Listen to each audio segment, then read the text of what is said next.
Dr. Ken Landau, thanks for watching. Let's talk about Trulicity or dulaglutide. This is a medicine used to treat diabetes. It's an injection, and it only has to be used once a week.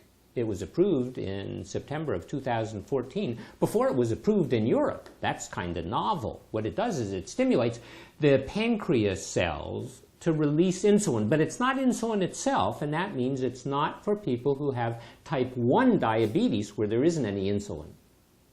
So it's only for type 2 diabetics. And for people with type 2 diabetes, the first choice is diet and exercise.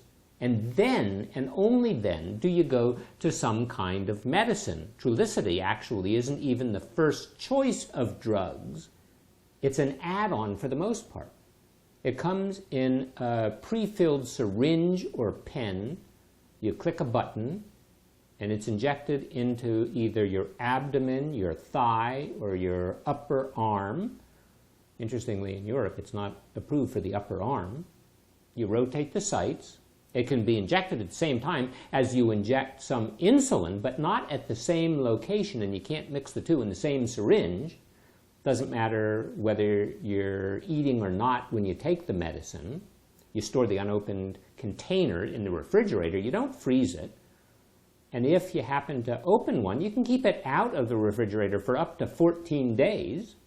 This medicine is only for people who are over age 18. It's not studied in pregnant or lactating women. It's not studied in people who have significant or severe kidney disease or liver disease. And it certainly is not to be taken, repeat, not to be taken in people who have a history of pancreatitis or severe gastrointestinal disease, or people who have a type of an endocrine tumor known as multiple endocrine neoplasia, tumors of the adrenal gland and the thyroid. If you miss an injection, fortunately, you can give yourself a makeup shot as long as it's not within 1 or 2 days of your next scheduled shot. So as long as you have 3 or more days, give yourself another shot if you forgot. Now, if you're taking this, if you're just starting to take it, and you happen to be taking a medicine that sensitizes you to insulin, maybe you're taking a sulfonylurea, that's a pill that's been available forever for diabetes, or maybe you're taking insulin, you might have to cut back on those a little bit to start, because remember, the Trulicity is going to stimulate production of insulin, and that's what these other medicines either are or do. So initially a dose reduction. So after the injections, the peak dose is going to be about 48 hours. You're going to reach a steady state after you've given yourself injections for about 2 to 4 weeks, and the half-life of the drug is about 5 days. You don't have to change the dose depending on your age or your gender or your race or your ethnicity. Your body weight isn't important, and the function of your liver and kidney really not important as far as the dose is concerned. GLP-1 receptor agonists, and that's what Trulicity is, and there are a bunch of other drugs on the market the same. What they do is they stimulate the cell in the pancreas, the beta cell, to manufacture some cyclic AMP, and that stimulates the release of insulin. And while it stimulates the release of insulin, it decreases the production of glucagon. Glucagon is a drug or a chemical that counteracts the insulin, so that's good, increases the sensitivity of the tissues to insulin, causes the beta cells to increase in mass, it causes them to proliferate, and it actually increases the use of glucose in the muscle and in the fat. It also seems to work on the brain, and it also works in the gastrointestinal system, and as a result, it decreases the emptying of food from the stomach into the intestine, so that makes you feel full. You don't want to eat, decreases the acid secretion, decreases the GI motility, and as a result, you might actually lose weight with this medicine under normal circumstances. The chemical GLP-1 is actually manufactured in the intestine by the enteroendocrine cells. It also is manufactured in an area of the brain, and that's part of the reason why it seems to cut down on your appetite. You can use the medicine either by itself or as an add-on product, typically as an add-on product. It comes in two strengths, either 0.75 milligrams or 1.5 milligrams. If it's used as a monotherapy, that's okay, but usually it's used as an add-on to a sulfonylurea or metformin or Actos or a basal insulin. How well does it work? Well, in one study, it was compared against metformin. And it actually seemed like it was indistinguishable what it did.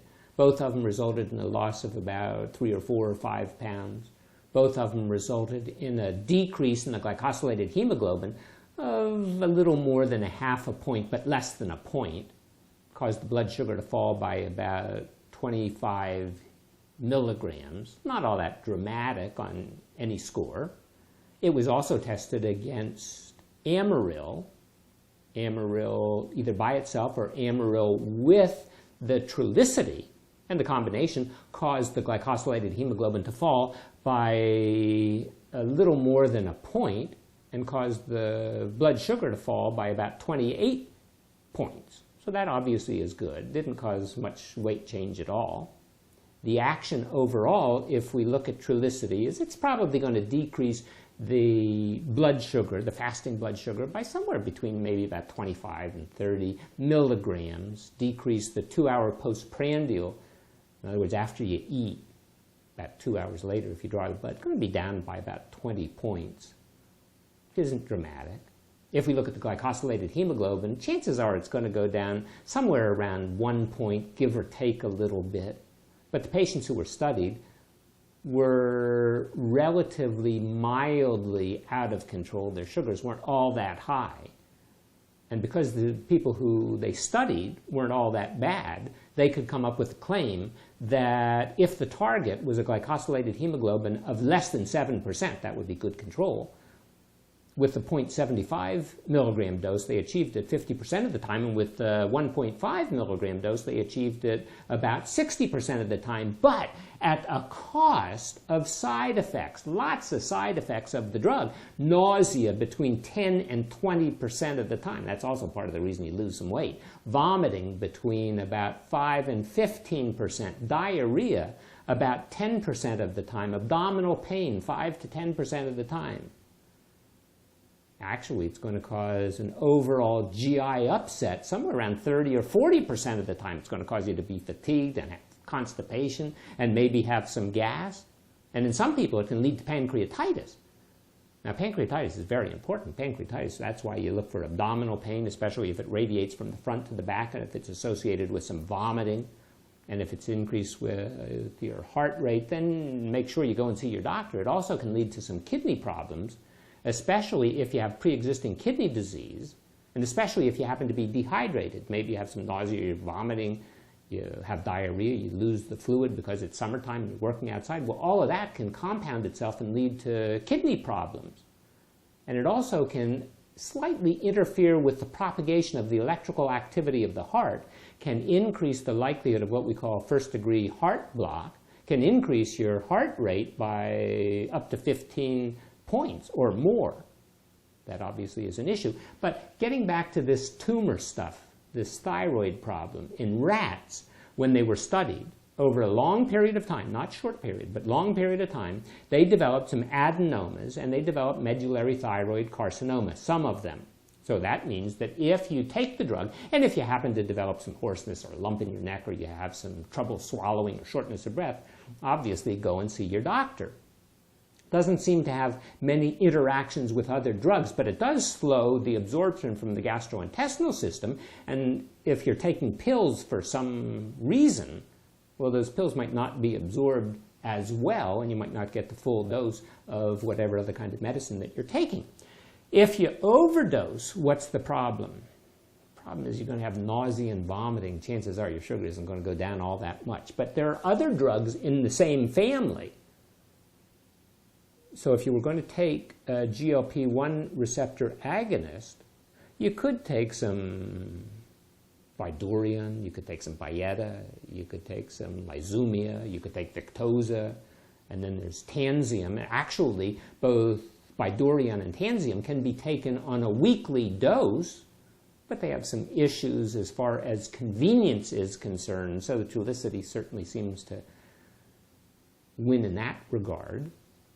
The chemical is actually a naturally made chemical that's artificially changed by the addition of a fragment of immunoglobulin. You know, the IgG that people talk about, well, I'm sick, so get a shot of IgG. Well, this is the chemical that's bound to the GLP-1, and together they seem to be able to resist degradation in the body. Normally, GLP-1 is going to be broken down by an enzyme known as DPP-4, and it's going to be broken down within the course of 1 to 2 minutes. So that obviously isn't very good, but they have developed a manufacturing technique so it sticks around in your body for at least a week. Now, when the medicine was first released, there was no information available as far as its cardiovascular effects. Fortunately, we've had subsequent information that shows that it seems to be safe, at least as far as the cardiovascular system is concerned. It doesn't increase the risk of cardiovascular disease deaths or heart attacks or stroke or hospitalization for angina, revascularization. On the other hand, in June of 2017, the FDA Advisory Committee said that they would agree to a label change for Victoza, its competitor that you have to take a shot every day, not once a week, but every day, because the Victoza, according to the FDA Advisory Committee, they agreed with the company and they said, hey, our Victoza will decrease the risk of cardiovascular-related deaths by about 22%. It will decrease the all-cause mortality by about 15%. It will decrease the rate of advanced kidney disease by about 22%, and it will decrease by about 13% the likelihood of non-fatal heart attacks and strokes. Well, Victoza is a big powerhouse. Remember, we're talking about Victoza for a second, not the Trulicity. So Victoza is a powerhouse, and it can improve your cardiovascular function if you happen to be diabetic, reduce the likelihood of complications, but you have to take it every day instead of once a week. Well, interestingly, the company that makes Victoza is probably in the second half of 2017 coming out with a once-a-week injection that will do everything that Trulicity does, but it seems to be associated with better reaction as far as the heart's concerned. Well, how much does it cost if you want to take Trulicity? The answer is a lot. It costs cash price, goodrx.com right now, $800 a month, but if you have a coupon that they'll give you, it's only $700 a month. But fortunately, the company has a copay savings card, so they're going to reduce your out-of-pocket cost to no more than about $25 a month, and then they're going to sock it to the insurance company. Well, what they do for this $800 a month is they're also going to allow you to download an app, so they'll send you a message to remind you, hey, it's Monday, go take your pill, or go take your shot, or it's Tuesday, go take your shot. If we look at the sales of this drug, here's what marketing can do, and that's why you see all these ads on the television. The drug, the first full year on the market was 2015. The sales of this drug, sales of Trulicity, 2015, a little more than $200 million. They started advertising in October of 2015, and by 2016, the end of 2016, this drug was in the top 10 as far as diabetic medicines were concerned, and they had sold in excess of $700 million of the drug. In the first quarter of 2017, they sold about $300 million of the drug, and in the second quarter, they sold about $500 million. If we look overall at the amount of money that they've spent from January till June of 2017, it was about, on commercials, $100 million just in 6 months versus about $57 million for the entire previous year. They estimate they're going to have a lot of sales.